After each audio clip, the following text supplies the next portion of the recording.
Hello, my lovelies, and welcome back to Bedtime Stories with Celosia Crane and our I Know Folktale cycle. Today we are moving on from the morality tales to the Panaumbe and Penaumbe cycle. And today I am going to read you Panaumbe, Penaumbe, and the Weeping Foxes.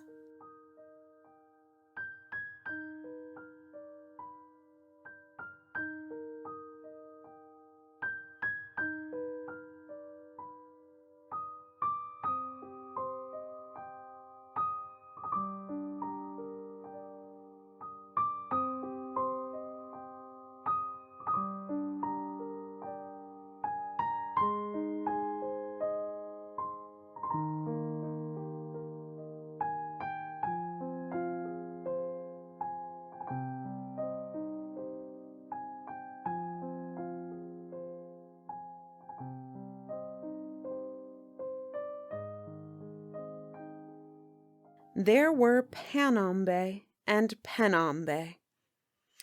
Panaumbe went down to the bank of a river and called out, "Oh, you fellows on the cliff behind yonder cliff, ferry me across." They replied, "We must first scoop out a boat. Wait for us." After a little while, Penaumbe called out again. "We have no poles," said they. "We are going to make some poles. Wait for us." After a little longer, he called out a third time. They replied thus, "We are coming for you. Wait for us." Then the boat started, a big boat all full of foxes. So Penaumbe, having first seized hold of a good bludgeon, feigned dead. Then the foxes arrived and spoke thus, "Penaumbe, you are to be pitied. Were you frozen to death, or were you starved to death?" With these words all the foxes came up close to him and wept. Thereupon Penaumbe, brandishing his bludgeon, struck all the foxes and killed them. Only one fox did he let go, after breaking one of its legs. As for the rest, having killed them all, he carried them home to his house, and grew very rich by selling their flesh and their skins.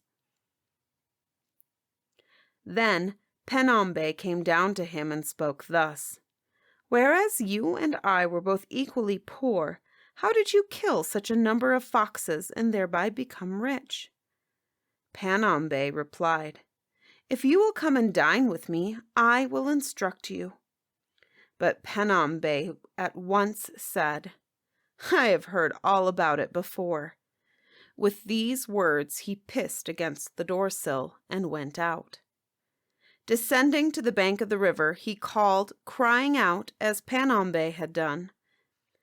The reply was, "We are going to make a boat. Wait for us." After a little while he called out again.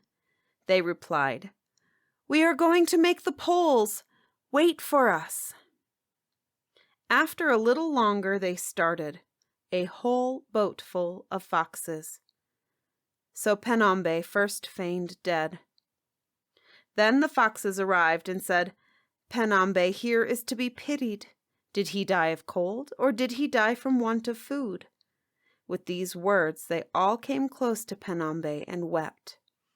But one fox among them, a fox who limped, spoke thus, "I remember something which once happened. Weep at a greater distance." So all the foxes sat and wept even further and further away. Penaumbe was unable to kill any of those foxes, and as he brandished his bludgeon, they all ran away. He did not catch a single one, and he himself died a miserable death.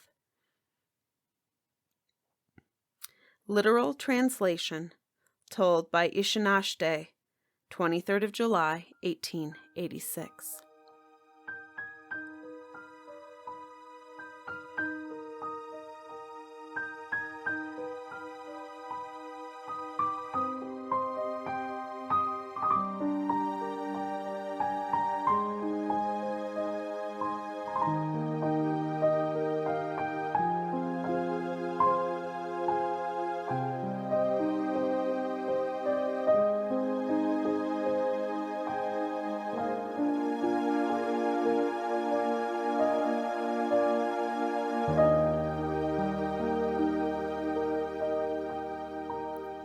Bedtime Stories is proudly produced by Lantern AudioWorks.